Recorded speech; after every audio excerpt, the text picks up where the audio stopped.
Reporter breaking. മലപ്പുറത്ത് പട്ടാപ്പകൽ ഒരു മസ്ജിദിൽ വൻ കവർച്ച. തിരുനാവായയിലെ സലഫി മസ്ജിദിലാണ് ഓഫീസിൽ സൂക്ഷിച്ചിരുന്ന 3.25 ലക്ഷം രൂപ, 75,000-ഓളം രൂപ കവർന്നത്. മോഷ്ടാവിന്റെ CCTV ദൃശ്യങ്ങൾ റിപ്പോർട്ടറിന് ലഭിച്ചിട്ടുണ്ട്. നമുക്ക് ആ ദൃശ്യങ്ങൾ കൂടി നമുക്കൊന്ന് കാണാവുന്നതാണ്. പ്രതികരണങ്ങളുമുണ്ട്. ഒരു മോഷ്ടാവ് നടന്നു പോകുന്നുണ്ട്. സലഫി മസ്ജിദിലാണ്, പള്ളി കയറിയാണ് മോഷണം നടത്തിയിരിക്കുന്നത്. ആ മോഷണം നടത്തിയ യുവാവിന്റെ ഏകദേശ ചിത്രങ്ങൾ നമുക്ക് കാണാം. ഒരു പച്ച ഷർട്ടാണ് എന്ന് തോന്നുന്നു. ആ പച്ച ഷർട്ടിട്ട് മസ്ജിദിലേക്ക് വരുന്നതിൻ്റെ ദൃശ്യങ്ങളാണ് പ്രേക്ഷകർ കാണുന്നത്. അപ്പോൾ ഏകദേശ ചിത്രമുണ്ട്. ഒരു വലിയ പ്രായമില്ലെന്ന് തോന്നുന്നു. ഒരു ചെറിയ കുട്ടിയെപ്പോലെയാണ് ദൃശ്യങ്ങളിൽ കണ്ടാൽ.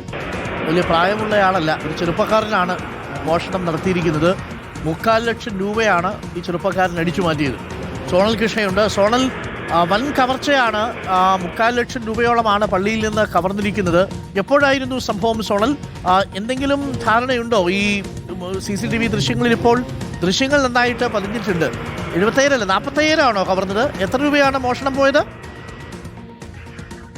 അരുൺകുമാർ, ഏകദേശം 75,000 രൂപയ്ക്ക് അടുത്ത് ആ പള്ളിയിൽ നിന്ന് മോഷണം പോയിട്ടുണ്ട് എന്നുള്ളതാണ് നമുക്ക് പ്രാഥമികമായി ലഭിക്കുന്ന വിവരം. കഴിഞ്ഞ 7-ാം തീയതിയാണ് ഈ മോഷണം നടക്കുന്നത്. പക്ഷേ കഴിഞ്ഞ ദിവസമാണ് ഈ CCTV ദൃശ്യങ്ങളൊക്കെ തന്നെ ആ പള്ളി കമ്മിറ്റിക്ക് ലഭിക്കുന്നത് എന്നുള്ളതാണ് ഏറ്റവും പ്രധാനപ്പെട്ട കാര്യം.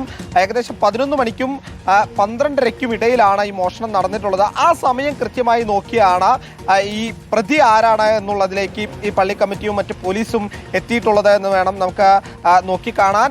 അതിൽ പച്ച ടീഷർട്ട് ഇട്ട ചെറുപ്പക്കാരനായിട്ടുള്ള ഒരു വ്യക്തി ഏകദേശം 11 മണിക്ക് ശേഷം ആ പള്ളിയിലേക്ക് കയറി പോകുന്നത് നമുക്ക് വ്യക്തമായിട്ട് കാണാം. അതിനുശേഷം ഏകദേശം 3/4 മണിക്കൂറോളം പള്ളിയിൽ അയാൾ ചിലവഴിക്കുന്നുണ്ട്. അതിനുശേഷമാണ് പുറത്തേക്ക് ഇറങ്ങുന്നത്. ഏകദേശം 12:45 കൂടി പള്ളിയിലേക്ക് ജീവനക്കാരെത്തുമ്പോൾ കാണുന്നത് ബോട്ടെല്ലാം തന്നെ പൊട്ടിക്കിടക്കുന്ന സാഹചര്യം. ആ കാശ്, അതായത് പണം സൂക്ഷിച്ചിരുന്ന അലമാറ പൂട്ട് പൊട്ടിച്ച് തുറന്നു കിടക്കുന്ന ദൃശ്യങ്ങളാണ് ആ പള്ളിയിലെ ജീവനക്കാർ കണ്ടത്. ഉടൻ തന്നെ തിരൂർ പോലീസിൽ വിവരമറിച്ച് പോലീസ് എത്തി അന്വേഷണം നടത്തിയതാണ്. അതിന്റെ തുടരന്വേഷണം എന്ന് പറഞ്ഞമാണ് ആ പരിസര പ്രദേശത്തെ CCTV ഒക്കെ തന്നെ പരിശോധിക്കുന്നത്. ഈ മോഷണം നടത്തിയതിനു ശേഷം ആ ബസ്സിന്റെ അരികിലൂടെ മറുഭാഗത്തേക്ക് പോവാൻ ഈ മോഷ്ടാവ് ശ്രമിക്കുന്നുണ്ട്. പക്ഷേ അപ്രതീക്ഷിതമായിട്ടാണ് ആ CCTV ദൃശ്യങ്ങളിൽ, അല്ലെങ്കിൽ CCTV ഈ മോഷ്ടാവിന്റെ ശ്രദ്ധയിൽപ്പെടുന്നത്. അത് നമുക്ക് കൃത്യമായി കാണാം. CCTV കണ്ടതോടെ തിരിഞ്ഞ് മറുഭാഗത്തുകൂടി ആ മോഷ്ടാവ് പോകുന്നത് നമുക്ക് കാണാൻ വേണ്ടി കഴിയും. എന്തായാലും ആ CCTVക്ക് മുന്നിൽപ്പെട്ടതോടെ ഈ മോഷ്ടാവ് ആരാണ് എന്നുള്ള കാര്യത്തിൽ കൃത്യമായ ഒരു രൂപരേഖ ലഭിച്ചിട്ടുണ്ട് എന്നുള്ളതാണ് നമുക്ക് പറയേണ്ടത്. ആ മോഷ്ടാവിന്റെ കൃത്യമായ ദൃശ്യങ്ങൾ ആ CCTVയിൽ പതിഞ്ഞിട്ടുണ്ട്.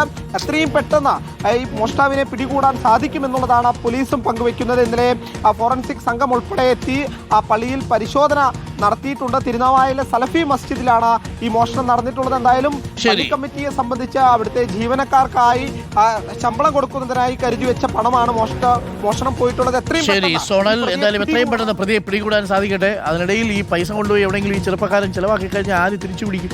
പള്ളിക്ക് പോയത് പോയി അല്ലേ? 75,000 രൂപയാണ്. ചെറിയ പൈസ കാണുവാണോ? ആ പള്ളിയിലെ മറ്റു ജീവനക്കാർക്ക് ശമ്പളം കൊടുക്കാൻ വേണ്ടിയിട്ട് വെച്ചിരുന്ന പൈസയാണ് ഈ സാമൂഹ്യ വിരുദ്ധർ അടിച്ചുകൊണ്ട് പോയത്.